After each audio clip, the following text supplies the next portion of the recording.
What's good, everybody? It's your boy Sunny, and I'm back again with another episode of Sunny Talks, and I'm here with my boy Gabe, man. Hello. Hello. Let the people know who you are, man.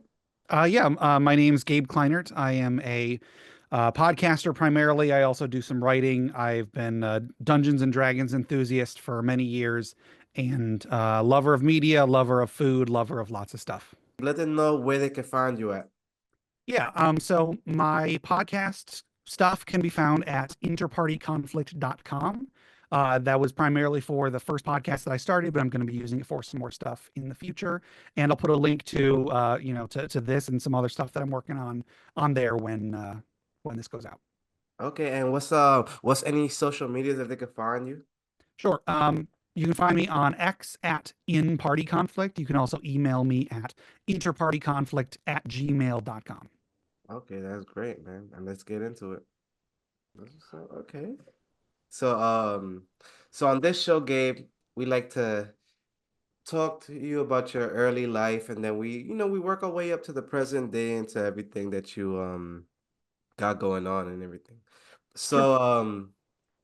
So where did you grow up?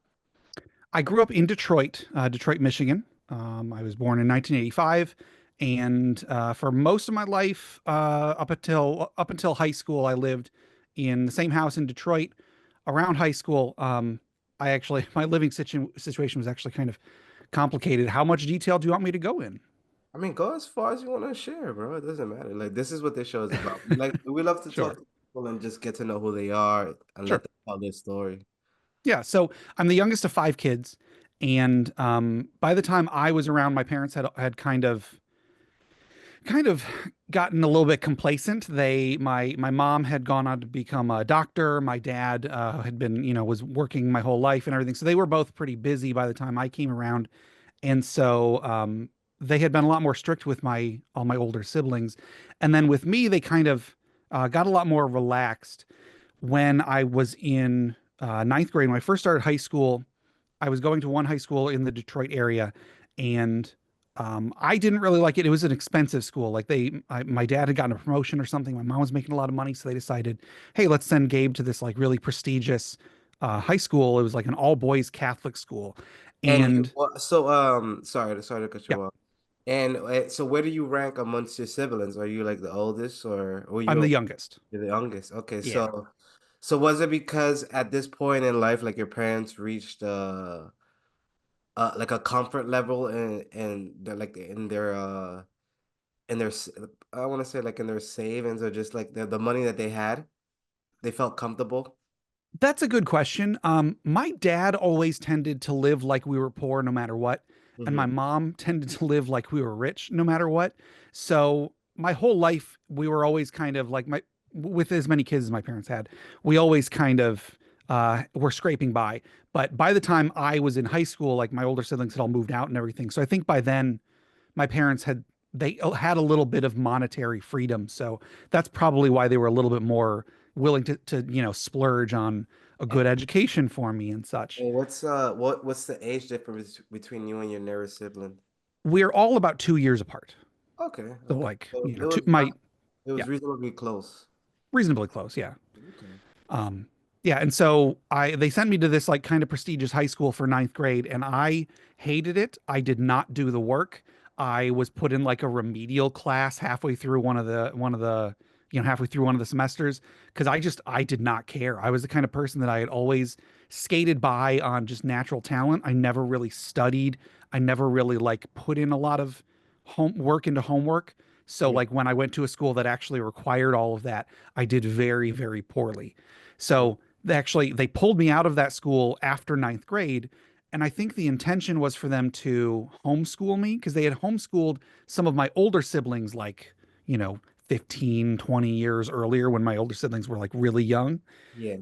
So they had planned to do that, but they were pretty busy people. And I think they had a pretty high opinion of Wait, my how many siblings do you have? Sorry, I don't. four siblings. Or, So maybe the numbers I threw out there were a little bit yeah, you said inflated, 15 but years prior. I'm like, maybe not quite that. okay. Well, hang on, it's 15 years I would have been something like that. Let's say 10 to 15 years, something like that. When my older siblings were like in grade school, Yeah. they did homeschool a couple of them.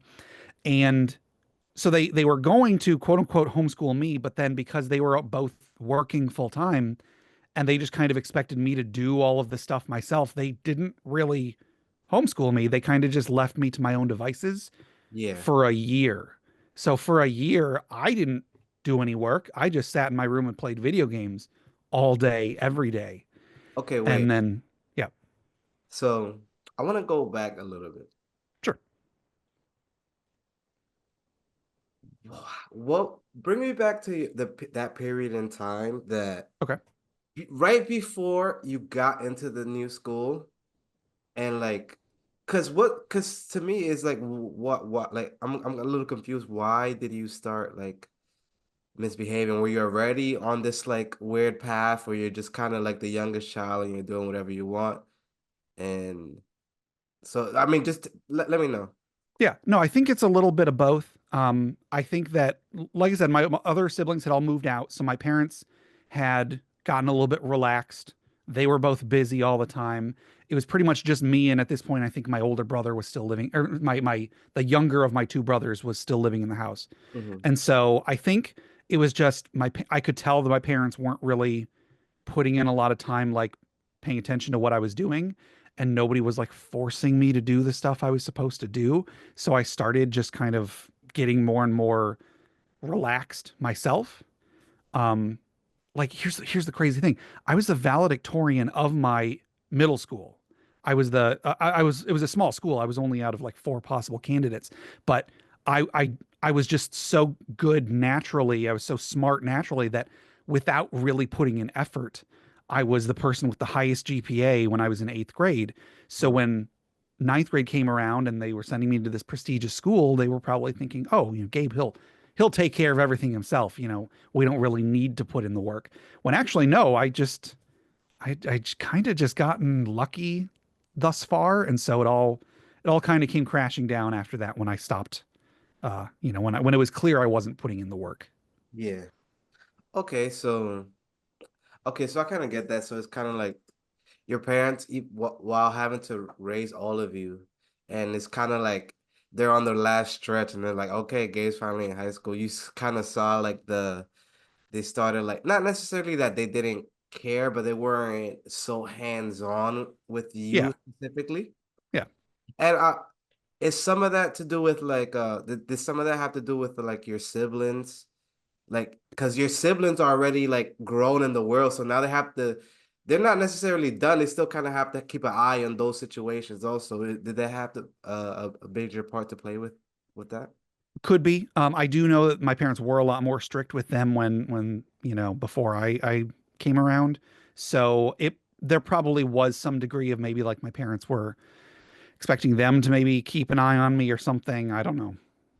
Okay, they expected you guys to self manage each other and I like. guess, yeah. Okay, and well, your oldest sibling is a woman. What Yeah, else? my oldest sister, she would be like I think 8 or 9 years older than me. Okay, and when her being the oldest, did she like was she like the alpha sibling or That's a good question. I never really thought of it like that. I would say probably. I don't know if I would say that anymore. Like I don't really talk to my siblings very often nowadays anyway. But yeah, when we're all together, I would say probably. That makes sense. okay? She has she's up the totem pole on the hierarchy. Yeah, she probably had to. Being the oldest, she probably had to try and keep everybody wrangled to some degree. Okay, and so how was your like your childhood though? Like I know we're like speedballing through everything, but Yeah. like how you said you lived in Detroit. Hmm. What was like the demographic of like your neighborhood? Like how did you grow up? Yeah. It we Our neighborhood was primarily black. Pretty much every school I went to until I was in high school was primarily black. Um, I remember for a few years in grade school, like I would be the only white person in my class. Then again, I was going to a pretty small school, so it's not out of like a class of 100. It was a class of like 15 or 20. Yeah. Um, see, it's a funny thought because I to this day don't really know the layout of my childhood neighborhood. There was a friend of my wife's, actually, I found out recently, lives near where my parents used to live. And I gave her a ride home a few months ago. And I remember thinking to myself, like, I don't know this neighborhood at all. And the reason being, we never really went, like, I never took walks in our neighborhood. Hmm. Uh, I always get a little bit annoyed when Detroit is portrayed in media as being like such a, it's like the Wild West. There's so many, there's gangs on every corner. That's not 100% accurate. But then at the same time, I did get mugged twice when I was a kid. So I mean, it's not like Detroit, at least the area we lived in, was like the What was the nicest scenario? part in the world. I'm sorry. Bring me back to those moments. What was the Yeah. first? So the earlier of the two, I guess maybe calling it mugged is a I little mean, bit you get grandiose. robbed. You get robbed. There, Like, well, I being didn't. in the Well, hood. Yeah. the first time I didn't get robbed, I was walking home from the corner store, so just down at the end of the street, and I remember there were these two other kids that sort of walked up next to me. I'd never seen either of them before, and one of them, I don't know, just kind of like shoulder checked me and like knocked me down onto the ground, and then ran away laughing. And his friend was like, "Oh man, I'm so sorry," and then he took off running too. And I told my parents about it, and they like drove me around the neighborhood looking for if these kids were around, but of course I didn't see them anywhere. That was probably when I was maybe like, What did your dad want you to do to fight them one on one? no idea. Probably not. I don't think my dad is like, I don't think he's the kind of person to fight a bully. Who knows? Who knows what would have happened if we had seen them? So that probably happened when I was like maybe 6 or 7. Like I was pretty young. I was a little kid. Whoever this was picking on a very small child. Okay. Then the other time was when I was 9. I was in fourth grade. My brother, the one that's 2 years older than me, his name's Ted. Ted and I and one of Ted's friends from our school were walking to. There's a library less than a block from our house. So like at the corner of the street, just past the corner store, was the library, and right next to the library was the police station. So you would think that this is like a safe Failed in neighborhood. yeah.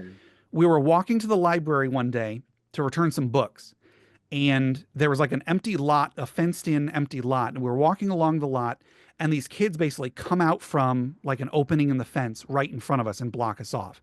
And then we, look behind us, and there's more kids standing behind us. And one of the kids in the front, we had my brother had his backpack with us. They were like, "What's in the bag?" And we're like, "Oh, we're books. We're just going to the library." And then next thing I know, one of them has kicked me in the face. One of them hit my brother. I don't remember if they attacked my brother's friend or not. I had more important things on my mind. So I'm on the ground. They grab his backpack. They ran off with it. Somewhere in all of this couldn't have taken more than a few seconds, but like, as a kid, it's like imprinted in my mind like it lasted for 20 minutes. At some point during all of this, some random guy driving down the street pulled over, jumped out of his car, chased down the kid who stole the bag, got the bag back, came to us, made sure we were okay, took us in our car. Of course, looking back, that was not the safest thing to do, Yeah. getting some random person's car. But he drove us home. He drove us back to our house, dropped us off. I've never seen the man before or since. I don't know what would have happened if he What hadn't ethnicity was he? come to our rescue. I'm sorry. What was he?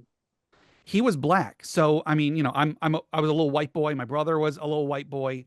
Not to make everything about race, but like I'm amazed that this man showed up out of nowhere to defend us, these people that he never knew, and asked nothing in return. Like if I ever saw this man again, I would love to give him a handshake or something.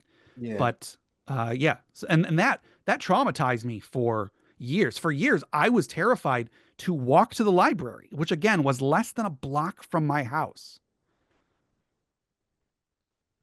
So Okay. again, I can't really act like Detroit is super safe, but I still get annoyed when media portrays it as this, incredibly dangerous place.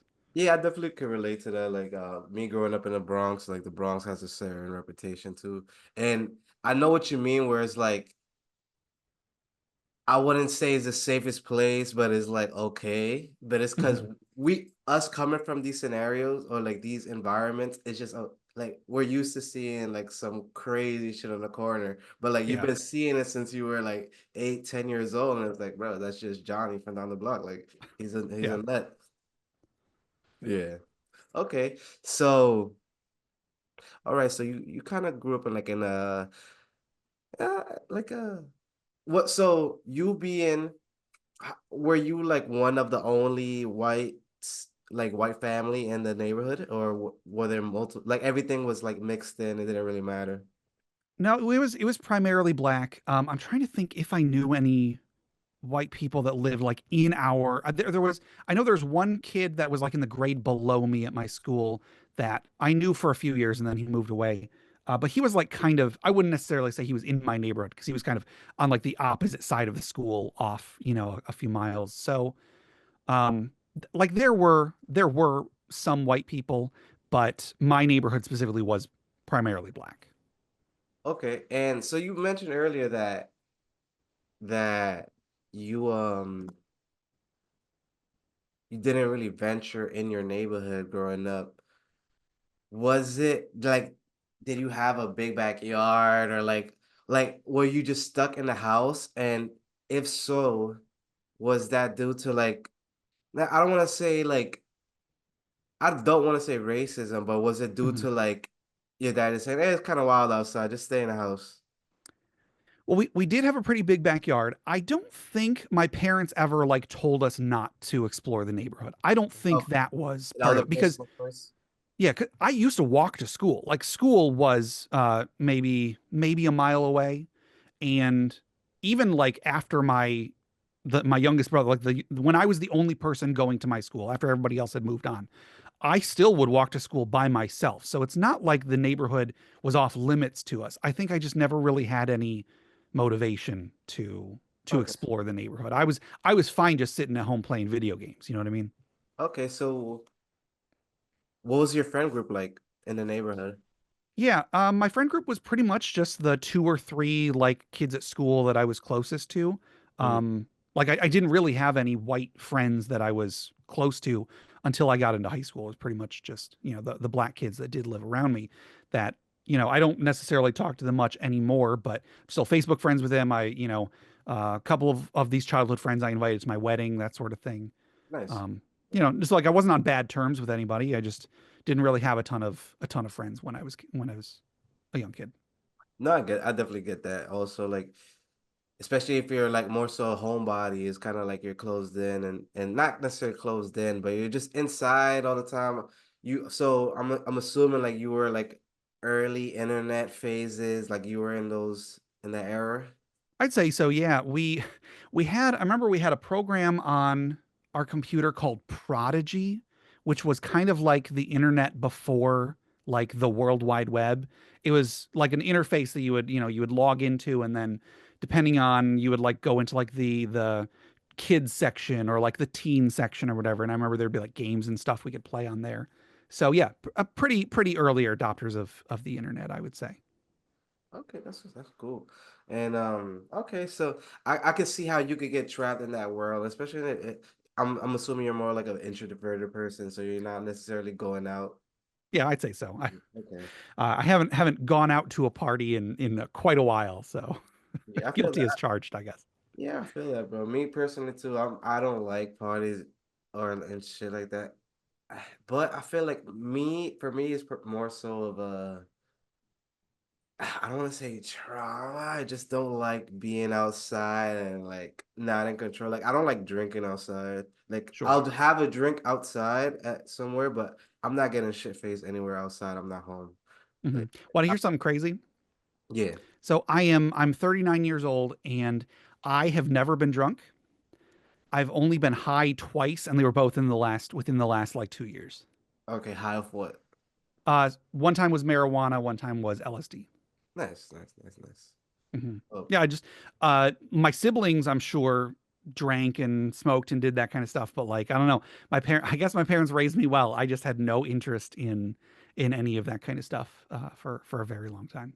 yeah, I think like some of it gets lost like nowadays because everybody's so like, oh, we're lit, we're doing this, that, and the third. Everybody's so into drugs. But even with myself, like, yeah, I did start smoking weed at an early age, but vividly remember like not wanting to do that and it being like a whole thing. So I could see how people just like never did anything. And it's just like, bro, you could just live life sober. That's Yeah, also like it's an option for everybody. yeah. It's great. Like, If you're sober, if you're high, I mean, basically, I don't think there's definitely a difference, but I mean, if you're happy, it is what it is. Yeah, it is what it is. As long Yeah. as you're staying safe, keep yourself safe. That's all anybody should ask of you. And so you being a straight edge guy, take me back to the like experiences when you got high, or are those like in high school? Like, are those gonna pop up?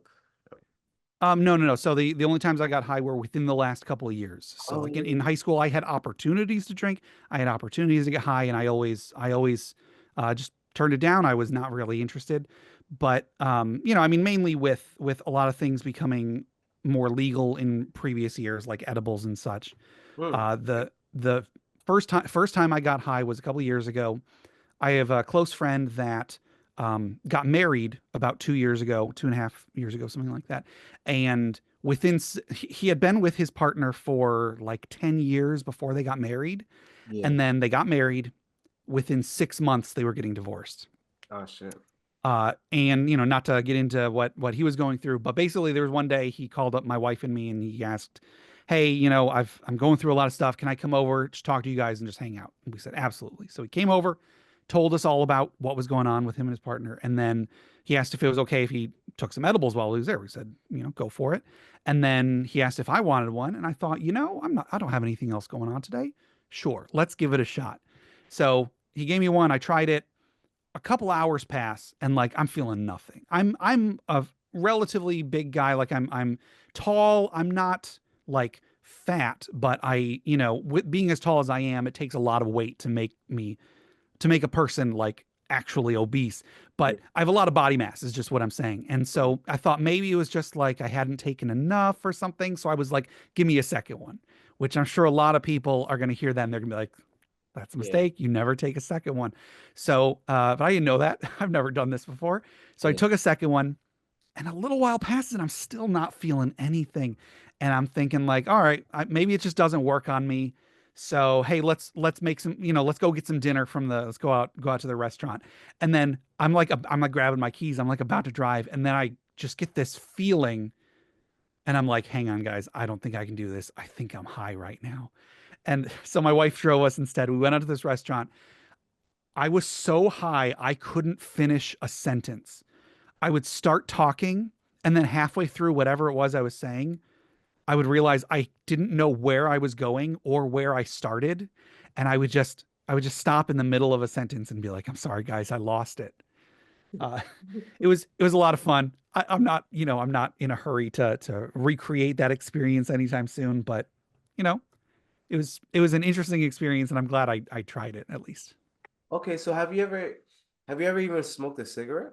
Never smoked a cigarette. I've smoked a cigar Okay. once or twice, but like I don't get anything out of it. I don't even know if I'm doing it right. I don't know if I'm You didn't get the inhaling the tingly, correct amount. you didn't get the tingly like sensation in your body? Not really, no. Okay, so you definitely didn't do it right. I guess not. Um, okay, so you being a straight edge guy, can you describe the feeling of I from a 1 to 10, how like out of whack were you? Like, can you describe the feeling of being high? Because for me, I mean, I've been smoking since I was like fucking like 14 probably, or Mm, like yeah, like 14, mm, 13. And like I mean I've been like there's times where I take like a not necessarily a break, but I lessen it. Like I definitely smoke every day, but like it's not like sure. I'm yeah, every on the hour, every hour. But for me, I've kind of lost that feeling in a way. Can you Yeah. describe what it felt like for you in that situation? Yeah, it was kind of just like just a lightheadedness. Everything, no matter what, was funny. Um, and I there was like my face was really warm. I remember just anytime someone would ask me something or say something to me, I would laugh and I'm sure my face was just all red from this. And I don't know, like the initial when I the first moment where I realized like, guys, I think I'm high right now was really weird. I was not expecting it. I had been, like I said, I'd been feeling fine. I hadn't felt any sort of like anything out of the ordinary. And then it felt like a shock just went up my spine, like from my base of my back up to my neck. And I, and then it's, I don't know. I feel like there's a thing and you see in TV or movies where like the camera zooms in on someone's eye and their eye like dilates or whatever. I felt like that happened to me right then and there. I don't know if it did or not, but uh, that was a weird sensation that I was not expecting. But Mhm. the rest of it was just it was hard for me to focus on anything. Like I said, I would start talking and then be unable to finish a sentence. There would be, I think my wife was telling me some story or something, and I realized halfway through, like I didn't know what the story was about, and I was embarrassed to ask if she could repeat anything because I didn't want her to realize that I hadn't been paying attention. Yeah, But I don't know. It was overall it was a pleasant a pleasurable experience, but uh I don't know. It was very strange. I'm not used to being not in control of my body. I'm not used to, a loss of inhibitions. It was it was strange. I get it. I get it. I get it. It's undescribable, but I understand what you meant. Like that everything is funny. Cause Hmm. the first time I had shrooms, I felt like that, and to me, shrooms felt like being drunk and high at the same time. So Okay. I know how I know what you mean. So take me back to can you explain the LSD? What was the scenario when you tried the LSD for the first time? Yeah, so with that, a close friend of mine had a roommate that passed away a couple like maybe a year and a half ago, 2 years, and they had a lot of LSD in their possession when they died. And they were just kind of looking for someone to just get rid of it so that someone could put it to use. Not that my wife and I do drugs, but they asked us, "Hey, do you want some of this if you ever plan on using it?" And so we said, And "Sure, whatever. We'll take some." I'm sorry. what was like the what was it in? It's on like little pieces of paper, like little tiny squares of paper. Okay. And so we waited until we had, like we had a couple days off from work, and we figured let's give this a shot. And I should, full disclosure, we've tried LSD another time in the past, similarly just on little pieces of paper, but like I think it might have gone bad or gotten wet or something, but like it had no result whatsoever. Like I tried it, did not feel anything from it the previous time. So this time I was a little bit skeptical, but whatever, let's give this a shot. Put this little piece of paper thing under your tongue, and then I don't know, within like half an hour, it was very similar to being high on marijuana. Just like everything was hilarious. Everything was the most hilarious thing I had ever heard. We pulled out our couch bed in the basement. We just sat down in front of the TV, watched Family Guy. I had some food that was already, I'd already started something in the slow cooker. I had an alarm set to go off because I had heard that you tend to lose track of time when you do LSD. And so we just, we were laughing at everything. At one point, my wife got out some art supplies and we tried painting, see if we could paint anything, interesting while we were high. I didn't really I think I started painting something but never finished it. Nice. It was a lot of fun. Just again, everything was the funniest thing I had ever heard. There would be times I would just be sitting there staring off into the distance, and I would realize I'm just staring off into the distance, and then I would just start laughing at at nothing. So that was another pleasant experience. I would do it again sometime, but it's been a while and I haven't. So I'm not in a huge hurry. It's not going to become a big part of my life or anything. I get it. I mean, so I did want to ask what caused you to like you being straight edge, like what caused Mhm. you to just try these things? But I'm assuming it's just like, hey man, like why not? Pretty much, especially with the edibles, it's like, I mean, this is legal. There's no, if there was a stigma previously, there really shouldn't be any more. And hey, I was there. I was supporting my friend. He was having a rough day, so whatever. I'll join in. I'll see what this is all about. And then with the LSD, it was, I don't know, it's kind of just like I don't know when I'm going to get another chance to try this. I've heard that this is one of the safer drugs. I know, no drugs are completely safe, but I'm an adult, my wife's an adult, we can make decisions for ourselves. Let's try this out. If we don't like it, we don't like it, and Nice. then we tried it out and it was a lot of fun. That's dope. That's dope. Hell yeah, I fuck with that. And Mhm. in a controlled environment, I mean, it seemed to work out for you guys. Yeah, So yeah. We looked up like what, what are tips on what we should do. Make sure you stay hydrated. Like I said, set timers if you have something cooking in the oven. You don't want to burn the house down. We did our research to make sure that we had as safe of an environment as possible. okay, all right. So take me back again Mhm. to basically end the ninth grade, 10th grade. What's Sure. happening now? Yeah. Like I said, I went to this prestigious school for ninth grade. And then my parents pulled me out, and then they said, we'll homeschool you. And then they kind of just left me to my own devices for a year. Whoops, just bumped my microphone. After that year, um, they kind of began to realize, like, oh, Gabe hasn't really done anything this year. So they decided they wanted to get me back into a school. They didn't want to send me to like another really expensive school. I don't know if it was because they didn't think I would do well, because I know I wouldn't have done well, or if it was just they wanted to maybe change things up a bit. Maybe they had less money at that point. I don't know. So at this point, my the younger of my two sisters, who is 4 years older than me, she was living with um, we'd been going to a church in Dearborn, Michigan, which is maybe like 10 miles away from where my parents lived. We were going to a church there for a few years, and we'd become really close friends with the youth pastor and his wife. And my sister was needed a room to rent. So they rented out a room to her. So she had been living with my youth pastor and his wife for a little while at that point.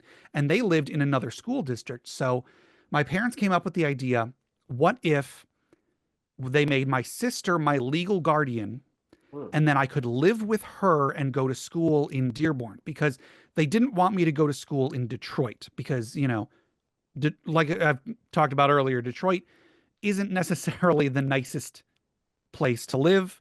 The schools right in our district, for example, weren't the safest, and my parents probably just wanted to, if possible, find an easy way for me to go to school somewhere else. So And they sorry, made sorry to cut you off. Sorry, but so was your behavior in school caused to you being, for lack of a better term, like in the street, like messing around with guys in the hood or anything? I'm not getting that vibe. Or was it more so like you just didn't feel comfortable going out? Like I don't want to deal with all this shit. I think it's more I just didn't feel comfortable, dealing with all that. Like I didn't like the idea of going to a school in my area, and I think I don't know who came up with the idea initially, but I'm sure once it was presented to my parents, or if they came up with it or whatever, the idea of me going to school in a town like Dearborn, which I mean, it's not Dearborn isn't even necessarily primarily white. It's actually primarily Middle Eastern. But I think just there's a lot less crime, I think, is probably what was on the mind at the time. So once that idea was presented, that probably seemed like just a safer option, as long as they could do it easily. So it took some steps, but like I said, they made my sister my legal guardian, and then I lived with her during the week, and then came home and lived with my parents on the weekends. And then yeah, I went to school in Dearborn. But because, of course, I didn't actually get any work done during the year that I was quote unquote homeschooled, I basically had to take 10th grade a year later. Like I didn't, the year that I took off didn't count for anything. So Mm. I pretty much just took a year off from high school. Yeah, and you had to Um, work. Yeah. yeah. And really, I think that's good. I would not have been able to jump ahead to 11th grade. I passed 10th grade, of course, but I think I I probably didn't even I don't quite think I had done as well in 10th grade as I should have. I was still probably in my attitude of like, well, I don't really need to do the homework. I can skate by on, testing ability and such. But I really enjoyed it. I really enjoyed the school that I went to. I was able to make friends. I got involved in extracurricular activities and everything. So I think it was probably a very good decision to send me to school in Dearborn. Okay, so I want to like, what was your vibe back then? Like, were you like a recluse? Like, were you just like at home, like stuck at the? Because you're like you said 36, right? So I'm a 39. 39. Okay, so I'm Yeah, assuming almost like 40. you're like I want to say you were in high school like what, like 04?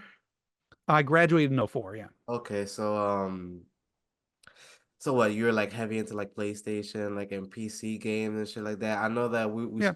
uh, when we spoke like off air, not off air, but like in the correspondence, you were Hmm. saying that you were into like table games and like Dungeons and Dragons, this, that, and the third. Yeah. Okay. Yeah. Do you want me to talk about that? Oh, we'll get into that. So, Okay. I mean, or is it that is that part of the reason why you weren't necessarily into the whole like schooling thing? Like, were you Oh, I stuck in see what that you're world? saying. Um, at that point, so I hadn't actually played D&D at that point. I started playing D&D because of people that I met at high school in Dearborn. It was mostly just I'd say video games was probably like the biggest thing. That's what I would spend all of Because my free time doing. I'm trying to figure out like what is causing you, like if you're not in the street, if you're not necessarily like what is causing you to not necessarily fall behind, but like lose interest in school and like all these things. Like what Honestly, I think I'm just lazy. I'm lazy. I procrastinate. I didn't really well, okay. When I say I'm lazy, let me take that back a little bit. I work best when I'm under pressure. If I have a deadline, I work best in like the last few days of that deadline. I just knock stuff out. But if I have a whole bunch of time, if I've ever had a job where I'm supposed to be in charge of setting my own schedule, that's bad. I'm not going to succeed at that job. Jobs that keep me constantly active, like the job I have right now, I work on an assembly line. I love that type of work because I don't have time to get lazy. I'm working, working, working from the moment I get there till the moment I leave. And that's where I work best. So okay. I think it was just, I was given so much freedom and nobody really like forced me to stick to the deadlines that I had, that I grew complacent. I lost any sort of passion that I might have had. And looking back, I'm like, I could have been such a great student if I just applied myself. But I didn't. I didn't. And whether my inability to like make my own schedule and such, whether that's a result of how I was raised or if I was always like this, I don't know. But at this point, it's very, very hard to get out of that. So Okay. rather than try to change the way that I am, I've kind of just tried to orchestrate things so that I always have a deadline, so that I always know I have as structured of a schedule as possible. I've always got a to-do list so that I know I should be doing this, I should be doing this, I should be doing that. Because if I don't have that, I don't do it. Yeah.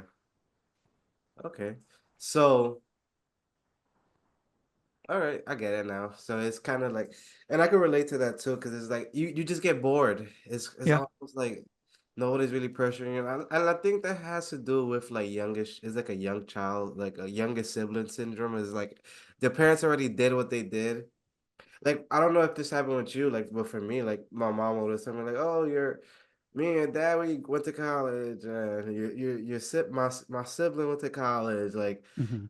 You're the one, you got to do this, that, and the third. And then like I kind of always felt like, damn, well, why are you putting all this on me? Like I don't want to do any Yeah. of that. Like honestly, like and actually now I'm not gonna do nothing. So Yeah. It That might have been part of it. I can't say for sure, but so did that they could do be. that? Like they're like, hey, your sister's in college and your brother just got accepted. Like you gotta get on it. I definitely did feel like there were high expectations for me, but there was nobody like standing there, with the prod, making sure that I live up to those expectations. Just, I could tell that they wanted this for me, but then they would go off and do their own thing and not really keep up with me to make sure I was doing it. There wasn't like necessarily a pressure, like, oh man, like we got all these kids. It's kind of like, yeah, we're on the last slap. Like, Pretty much. all Yeah. right, Gabe, like, come on, man, do it, bro. But we're not necessarily like pushing you to do it. But it's like, come on, man, like you know what you gotta do. Pretty much. Yeah. Okay. So so take me to so I know like the table games and all of this is a major part of Mhm. your life. So bring me to the your introduction to that. Yeah. So, it had always like there had always been somewhere in the back of my mind, like fantasy and sword and sorcery, Dungeons and Dragons, that sort of thing. Like I remember whenever certain movies would come on TV, I would always like Willow is a fantasy movie that I really, really like. I had read like the Chronicles of Narnia when I was a kid, so those types of sword and sorcery types things. I was always really interested in those, and I think we'd even had a couple computer games that were Dungeons and Dragons computer games that I had played when I was a little kid. But when I started going to this other school off in this other town, um, I remember I there was a summer program between my 10th grade year and my 11th grade year. There was a summer program with the video program. My high school had a very robust video program. And I had sort of managed to luck my way into becoming a part of this summer program where we would essentially they shipped a bunch of us over to Chicago to take a few college classes, um, and get, I think, some kind of college credit technically. Um, I don't know what I did to qualify for this. I think it was mainly just my best friend at the time was like the second in command for the head of the video program. So he probably pulled some strings to let me go on this program because he was also going on this trip. Yeah. So I went on this trip. We were like living in a dorm with a bunch of other high school kids that were here on this for this program as well. And while we were there, one day one of the guys was like, "Hey guys, I play D&D, I play Dungeons and Dragons. Do any of you want to play a game of this?" And I was like, I've always been interested in what that is.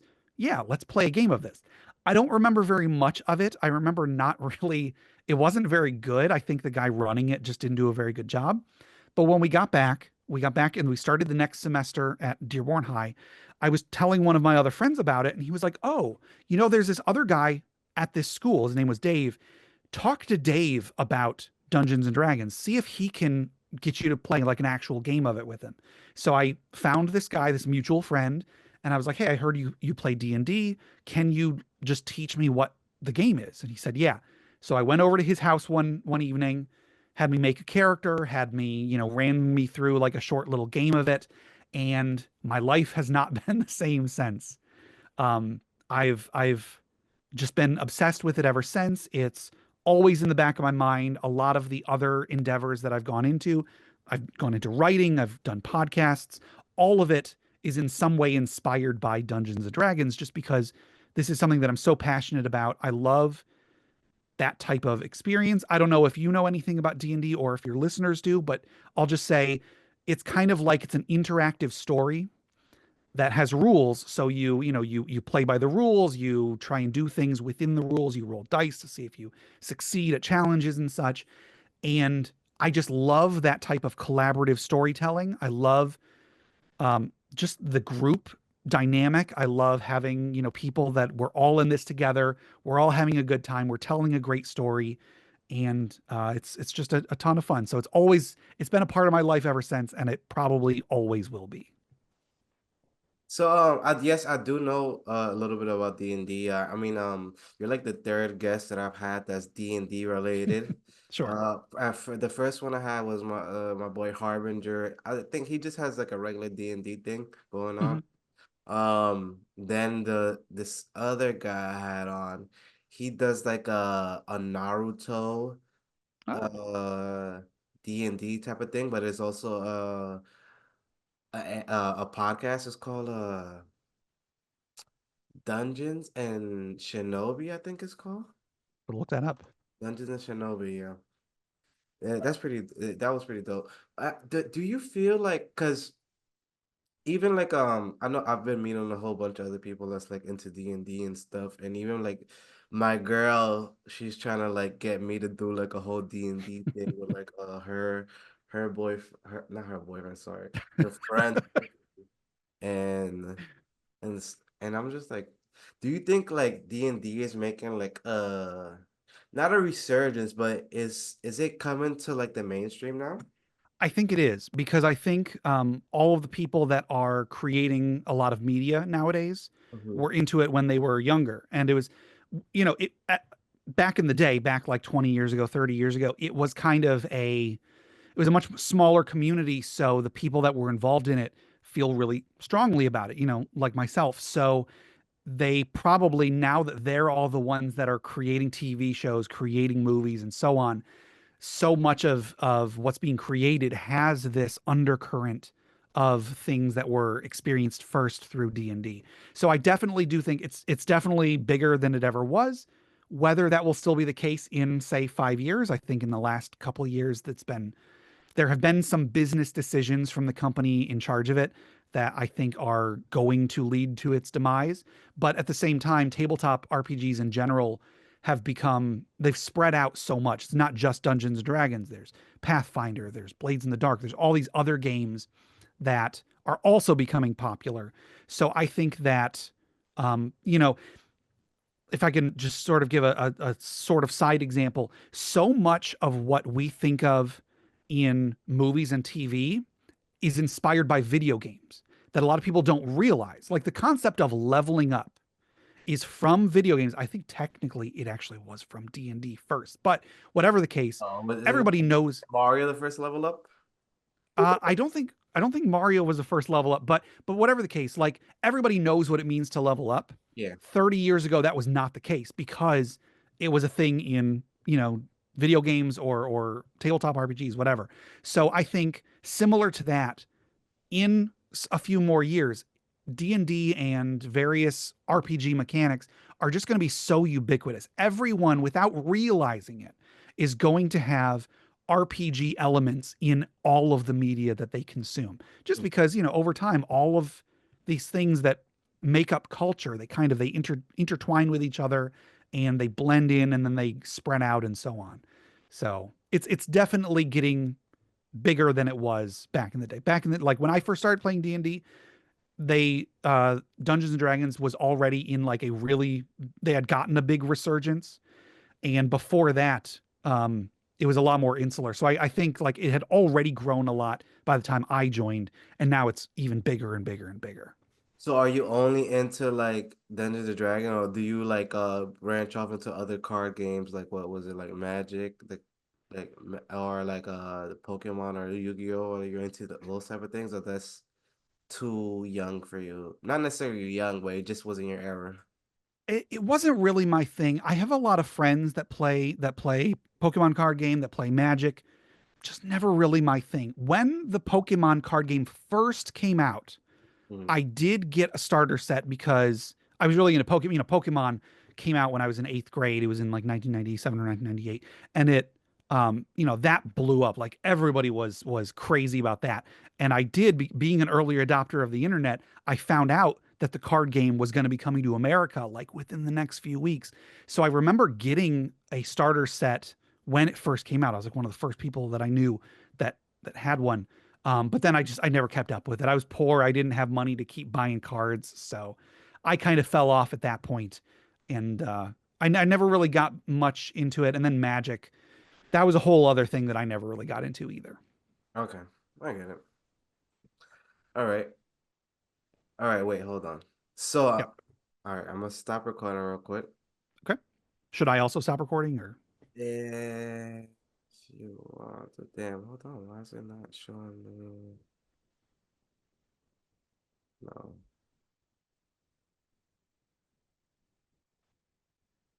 sorry, my bad. I'm gonna have to edit it now. I guess I won't stop recording. Oh, hold on. Let me pause it. I had to use the bathroom. Okay. Okay. Okay, so I know you also talked about you mentioned that you had a paranormal experience. Can you take me back to that? I did.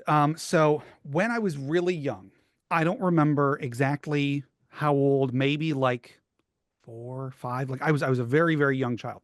I was young enough that like the I guess I'll just start with the experience. So I remember when I was a very young child, I remember my parents taking me to church one day and putting me in just like the nursery, wherever they would put like all the young kids, where someone would just watch over them while the parents were at Bible study or whatever.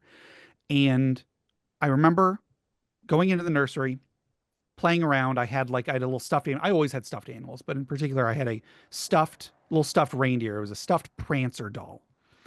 And I remember, Is it what's parents? Oh, the dare, right? The yeah, like not Rudolph, but just reindeer. one Yeah, of one the of the other reindeer. reindeer. Okay. Yeah.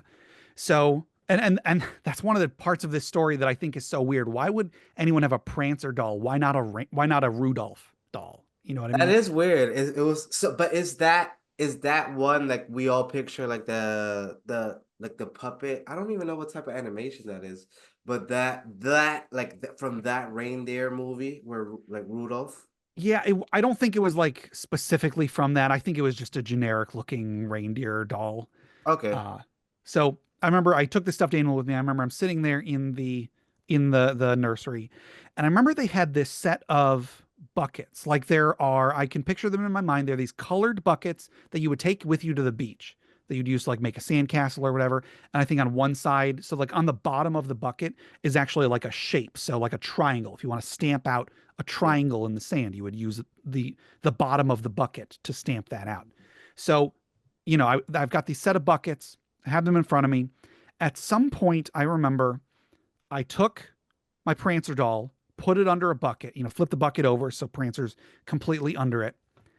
And then I was just kind of swishing this bucket around in a circle, just like maybe clockwise. I don't actually remember. So I was going in one direction. Mhm. And then after a little while, I noticed that I couldn't feel the doll, bouncing around under the bucket. And I picked up the bucket and Prancer was gone. And so I got another toy. I got like a block or something. I put Wait, this where were block under you? there. Where were you again, sir? I was in the nursery at church. Okay. So like just like the room where they would put all the really, really young kids, and there would be some adult just sitting in the room watching everybody. Yeah. So I put this other toy under there, it was like a block or something, and then I put the block under there, swish it around in the circle, picked up the bucket, the block is gone.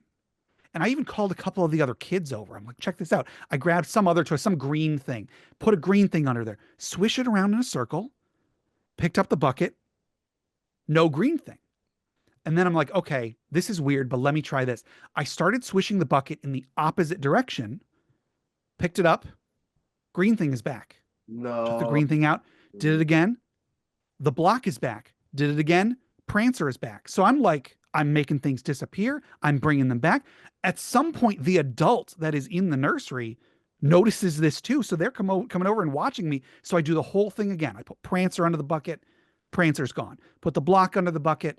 Block is gone. How Put the many green thing. switches are you doing? Is it like, is it I just don't. random? I don't remember. I was so young at the time, like maybe three or four. I don't know. Um, so I made all these things disappear again. And then I go, time to bring them back. So I bring back the green thing, bring back the block, do it a third time, no Prancer. Try it again, no Prancer. Prancer's gone. I look, Prancer's nowhere in the room. My next memory of what happened after this was like maybe a week later, 2 weeks later. Someone comes to my parents and they're like, hey, your kid lost a Prancer doll, right? And they say, yeah. And they're like, we found this outside in the grass. And it was the weird I don't have an explanation for what that was. Now here's the thing. I was very very young at the time. The easiest explanation because I'm not I'll just be honest, I'm not really a believer in the supernatural. I'm a skeptic on a lot of things. So How old were you? this Sorry. I was like maybe 4 or 5. I was very very young. The simplest explanation is this was a dream or something. But I have memories of dreams from when I was this age. And those are in my mind as one type of memory. Mhm. This is the kind of memory like it actually happened. Now, again, this isn't, I'm not Do changing you up my have any belief do you system or have anything. any corroborations on this story? Like, I don't, and I don't know how I don't know how to go to my parents and be like, hey, do you remember 35 years ago when someone found my doll? I don't know how to ask that question. so you don't Um, remember any of the kids that like were there? Like you I can't. don't. It was so long ago. So, I mean, like, if someone is skeptical, I don't blame you whatsoever. I am also skeptical that this happened. But again, I have the memory of it like it was a thing that happened. Like it's in the same part of my brain that other memories of real events are. Because Yeah. again, I have memories of dreams from when I was this age, and they don't feel the same as this type of experience. So, for my own sanity, I just assume I've got to be remembering it wrong. It was a dream, or maybe like someone told me, like made up this story and I incorporated it into my memories. I don't know. But like to this day, anytime someone asks, hey, have you ever had a supernatural experience? For years and years and years, that has been the first thing on my mind was that Prancer doll and how I made everything disappear and come back. It would be wild to like go back in time and see what actually happened, Whether this was just a dream or what, I don't know. But again, I remember it like it really happened. That's wild. Um, so that's great. So I have not similar, but I have a weird situation like that. I was probably Mhm. young, like around the same age, maybe probably a little older, like 6 or 7. But I remember like this when I used to live in the Caribbean. I grew up in the Caribbean, U.S. Virgin Islands. Mhm. Um, I was in my house one day. I remember my mom had got like a bucket of crabs from like one of her friends. Like, you get it? Yeah, Regular barter shit or whatever. She probably bought it or he just gave it as a gift. But it was a sure, bucket of crabs, like a tall, like I don't know how much gallons there are, but like the a normal paint bucket, like the big buckets, right? sure. And the bucket, I remember the bucket being sealed. It had holes in the top. I went to sleep that night. I don't know how, what happened. I woke up in the middle of the night and I ran into my mom's room and I told her, Mom, there's a crab underneath my bed. And she was like, "What are you talking about?" She literally went and looked, and there was a crab underneath my bed. Oh my And goodness. this is like the only time, like, there's never been a point in time where, like, just because I live in the Caribbean, there's never been a point in time a crab has just wandered into our house. Right. So it's like, it was so weird. Yeah. But damn, that's crazy. So the toys are just disappearing. That's wild. And then it was like a counterclockwise thing. What town was that in? It would have been, I think, Livonia, Michigan.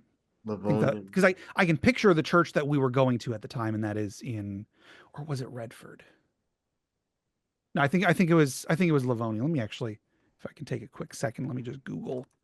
Yeah, yeah. And while you're Googling that, if you could also, was that the only time something like that has happened to you?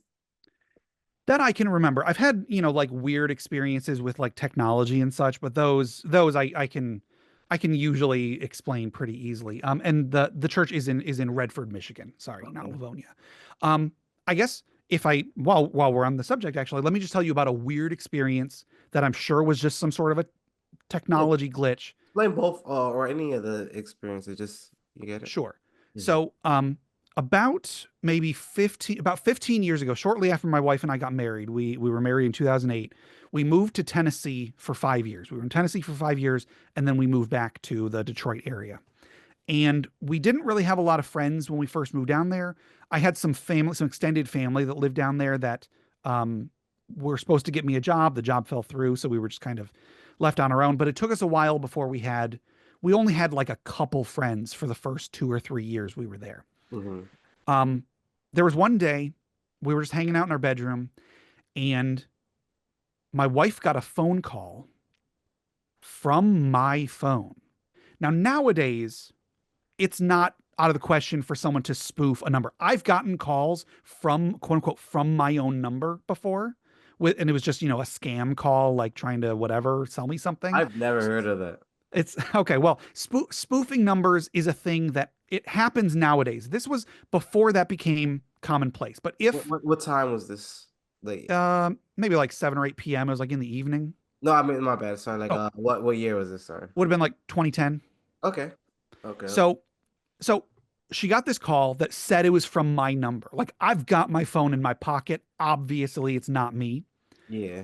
We didn't answer the phone. I'm very curious as to what would have happened if we had. We let it just go to voicemail. And it left a voicemail. I have this voicemail saved because it was so weird. I held it up to my phone's my computer's microphone. So I have a recording of it. I can send it to you if you want to include it in Can you this or play something. it? I don't know if I can play it through. That'd be. I don't know how to make that work. That would be a bit of work. But um, Okay. Because I could let you share. Matter of fact, that's too much right now. Because okay, yeah, I I even forgot how to figured do it'd it. be a lot. Just send it to me But later, and I I'll edit it in sure, here. I definitely will. So this voicemail gets left on my wife's phone, and we're thinking, well, that's weird. Let's go ahead and listen to it. So we listen to it, and it's a voice that sounds altered. Like it sounds slowed down a little bit, but it's it's a voice talking to Lisa, my wife, and basically the recording says something along the lines of Hey Lisa, I'm gonna be coming home late tonight. I love you. And then that's the end of the call. First saved message. Hey Lisa, I'm gonna be a little late coming home tonight. If you want to, just give me a call. Okay? Alright, talk to you later. I love you.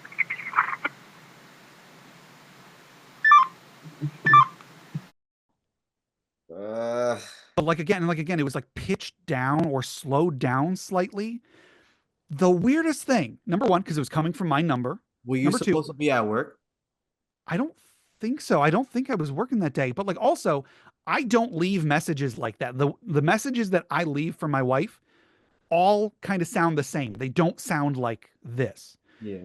So someone else would have had to call her phone, pitching down their voice somehow, but I don't know why. And like again, we didn't have friends at the time. So it's not like, oh, that's Mike playing a prank on us. Because Yeah. like, no, we didn't have friends that would do that. And if we did, the few people that we did, have close contact with at the time would have told us by now. Yeah. If It's it not was a gonna keep joke, you I don't get there it. for 20 years. Yeah. Um, so what did you do for work at that time? At that time, I think I was working in a call center. I worked a lot of, it took a long time to get a steady job in Tennessee. I worked a lot of temp jobs. I worked in a call center for a little while. I worked in like a light bulb warehouse. I worked reception at Light bulb an warehouse. insurance place. Yeah, there's this light bulb warehouse in Tennessee that like they supply light bulbs to celebrities and all sorts of stuff. So I worked there for like 6 months or so. Um, yeah, That's weird, bro. weird experience. I've never heard of a spoofing the phone numbers. Okay. I didn't even know that was possible. Yeah, I mean it's not easy. But like scammers will do whatever they can to get somebody to answer a number so they can try to sell them something. But the thing about this scenario is like there's no like clear modus of Yeah, operandi. what if it was a joke? What's the joke? What was the purpose behind it? Because that's why I was asking like what was your like work? Like I would understand maybe if this is like if you had like a lot of money, you some rich guy and they were trying to kill you or something. You get it? And it's like, hey wife, I'm just heading home. So it's like there's some like trackable source of like something. You get it? Yeah, It's so weird. very weird. To this day, I don't know what the heck that was. And again, I found the file. It's 17 seconds long. I can send it to you if you want to. It's Let's see if I could just have a you. little weird. Um, because I know I can. Because we could share the screen, Okay. but I want to allow you to share the screen. I forgot how to do it. Yeah, is there a way to Um, easily do that? see. Wow, that's crazy though, bro. It's like I mean, if you want, I could like play it on my phone into the microphone if that would. so hold on. Oh, I mean, yeah, if you want to do that, I think I just allowed you to do it. So see if you're able to share the screen. Okay. Sharing is not turned on, it says. You're not turned on. Let me see. Allow. Uh, yeah, just play it. Just play it. We're doing it old school. Okay. Sorry, it's on my computer. Let me email it to myself and then Okay. So while then we do that, what was the second weird technological? oh that sorry, I think it was just the one. I think it was just that. It was just one. Uh Okay. yeah. Um And you never been involved with any like deep dark like internet like chat rooms or anything like that, like where you're like you might be chatting with like a fucking spy or something. You get it? Like I don't think so. I mean, like back in the early days of the internet, I got involved in some internet stuff that I should not have for sure, but I don't think anything that would have led to this. okay, because it's so random. It's like it's so random. Yeah, very very random. Oh, And hang well, on. so what? Okay, all right, let's go. Um, okay, see if you can hear this. Nope. Sorry. Hold on. It's not working.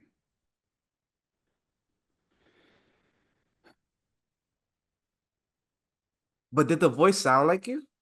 Well, so it's pitched down. I've tried speeding it up a little bit and like kind of if you speed it up, but I don't know if that's like an action if that's actually what it would have sounded like.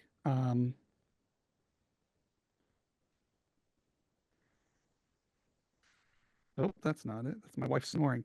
All right. Nope, that's not. Why isn't it So playing? I'm thinking, oh, I didn't Anyway. even hear anything though. But Yeah, no, it's the file isn't actually playing. I'm sorry. okay. Well, so maybe because I'm thinking maybe it's like like, I'm just trying to think like where could like like maybe it's like early internet shit. You said you were also working for like call centers. Maybe it had something to do with that. Like Maybe. I mean, and like maybe it was just some weird phone glitch and it just happened to be someone calling someone else named Lisa. Maybe. Like maybe it was a call meant it for was, someone else. I don't know. and the number was your exact number, like And definitely. that's yeah, that is weird. It was my number. And like again, I've got my phone And it in was my even pocket. saved under your name. Yeah. Okay. I mean, but you know that there is a thing where like damn, what if it was like the cops? Like the feds and shit. I don't know. Because they can take over your phone. And then you could also create like a what's it called? I forgot the name. But like from a computer, you could create like phone emulators. Yeah. Yeah. Damn, man, that's weird as fuck. You got It it? is weird. I'm sorry. I can't seem to get it to play on my phone. Whenever I All try, right, it so just skips to the you'll just next. send it to me after, and Yeah. then we'll just figure it out from there. Sounds good. Okay. So you also saying that you've done multiple podcasts in the past? I have.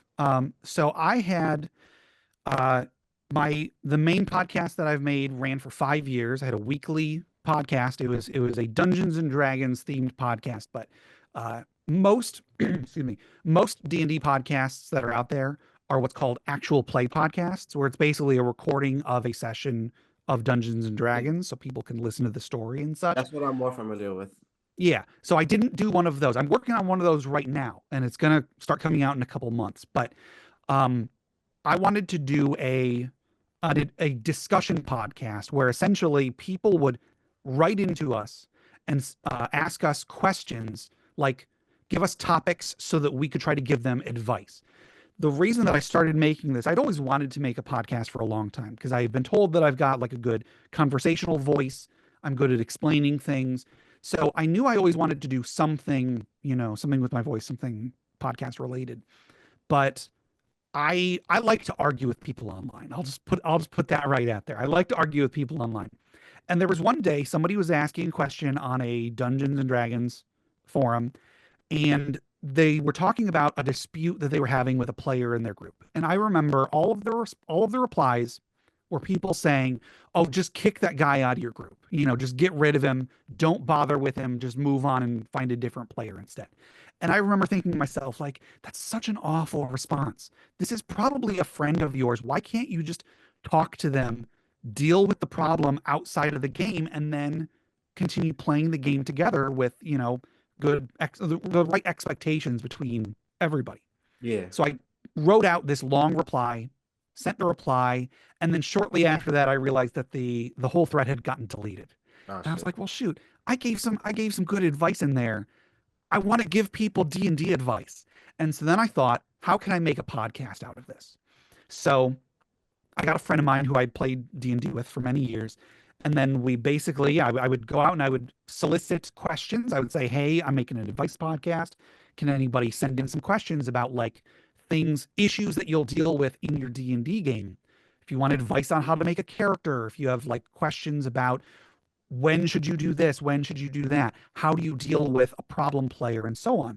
So we got a bunch of questions submitted, and then every week we would take a couple of those questions, we would discuss them to the best of our ability, and then throw in a few extra little things we would throw in, like we would every week we would talk about a different magic item that you can find in D&D, or like we would have people submit a story of how one of their characters died.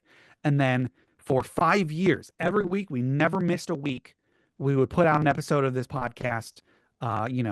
Every Tuesday I would come out with another episode. And like I said, it went on for 5 years. Eventually, my work schedule had changed and this podcast was just taking up so much of my time that I decided 5 years is pretty good. Let's call it quits here. But we didn't just stop making episodes. We had gotten a bunch of guests over the years that had come on. So I had all of our guests send in messages for all of our listeners. We basically just did this big blowout episode for the end of the podcast. Hey, And sorry, Gabe, my bad. I don't know what's yeah. going on right now. Your mic is like cutting in and out. I don't know if Oh, it's a wire, maybe. I'm sorry. I mean, it looks like it's still recording. I might be having connection It's like a issues. little, yeah, maybe. I don't know if it's like a little feedback. If anything, just fuck it. We'll just keep it in. I mean, I can repeat some of that if you want me to, No, or it's you can. everything is good. It just sounds like kind of sounds like when like a wire is like a little loose or something, or maybe. Gotcha. Yeah, Um, yeah, like I said, I mean, it looks on my waveform looks to be good, so it might just be a connection issue. yeah, maybe. Okay, okay. So you started doing that, and so what were the other? Because I know you said you had multiple podcasts. So you had the Yeah. DP podcast. What else were you doing? Yeah, so that was our main one for 5 years. At some point during that, I also did. I've always really liked arcade stuff. Like I never really had a lot of money to spend at the arcade when I was a kid, but I loved going to the arcade and like seeing all the games and like hearing the noise and just the atmosphere of the arcade. So a number of years ago, sometime during my other podcast, I had the idea, what if I made a podcast where I collected people's stories about the arcade and then basically just kind of put them all together. So I made another podcast called the Arcade Memories Podcast. Mm, It only had like 5 episodes. It was actually really hard to get stories to include. I kept it going for as long as I could. But so I made a few episodes of that where like people would send in their stories. If they provided audio, I would include the audio. If they sent text, I would just read it myself. And then I put in sound effects and like arcade ambiance in the background. So I that was pretty short lived. I then had another podcast. There was a TV show in the 90s on UPN.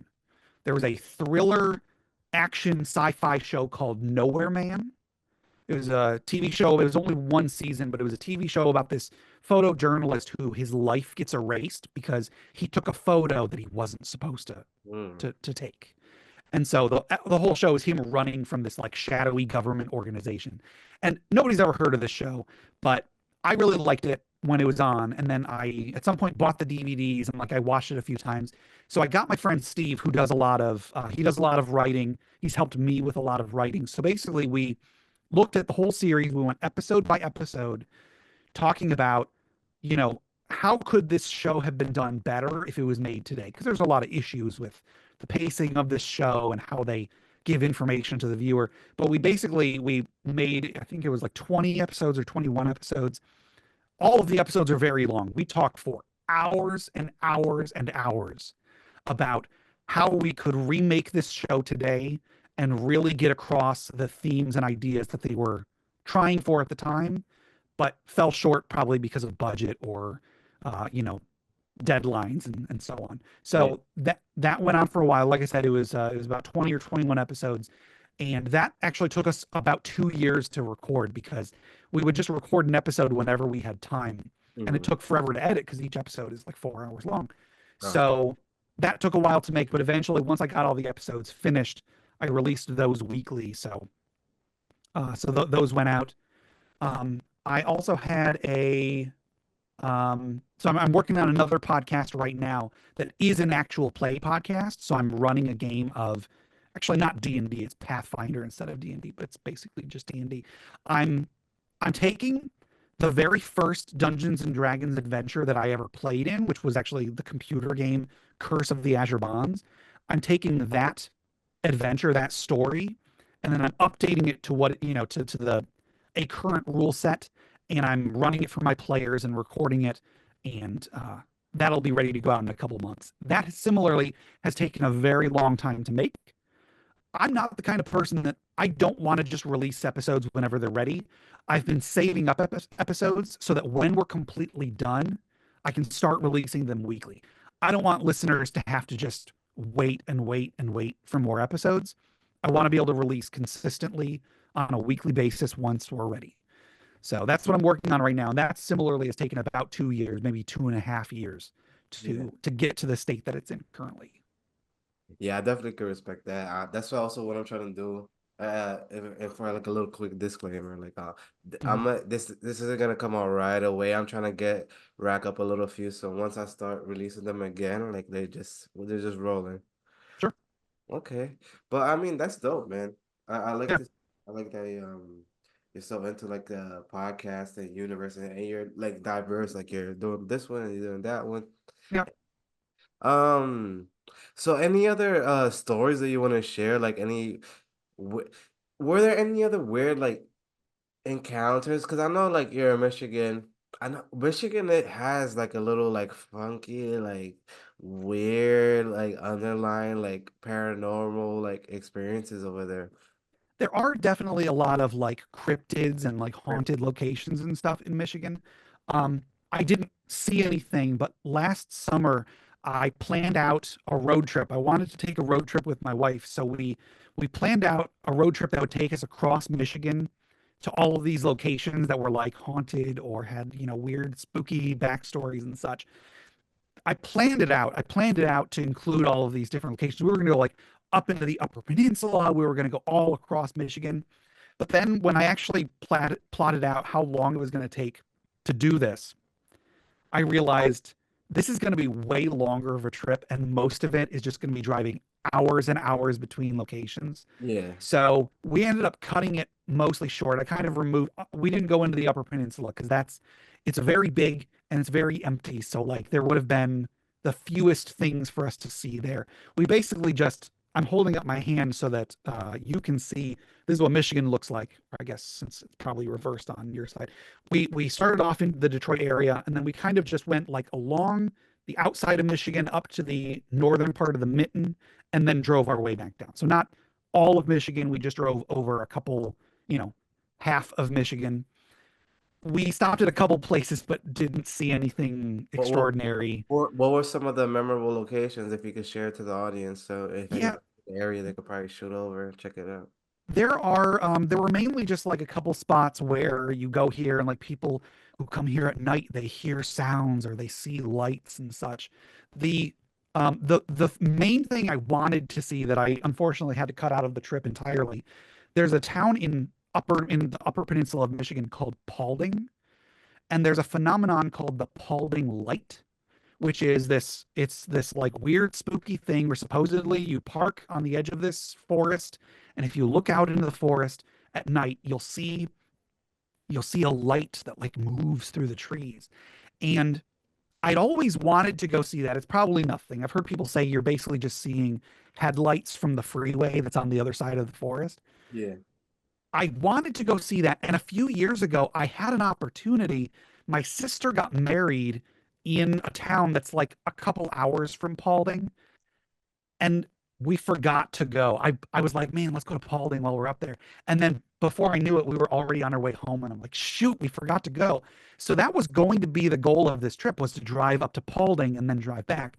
But to get to Paulding would have added like 16 hours onto our drive. So we didn't go to Paulding. I'm trying to think of where we did go. We stopped at, I guess it's not actually creepy. We stopped at, there's a person's house in Nunica, Michigan that has a recreation of Stonehenge in their yard.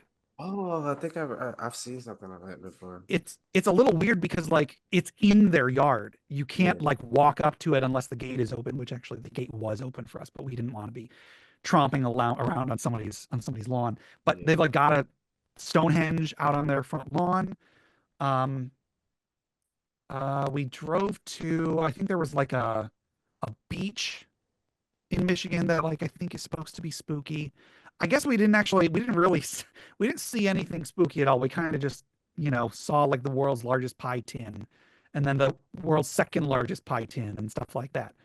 We really didn't see anything spooky, unfortunately, but it was still a fun trip, still fun to drive I like around that in. sometimes. You don't always see something. Sometimes it's more so the vibe. Did you feel Yeah.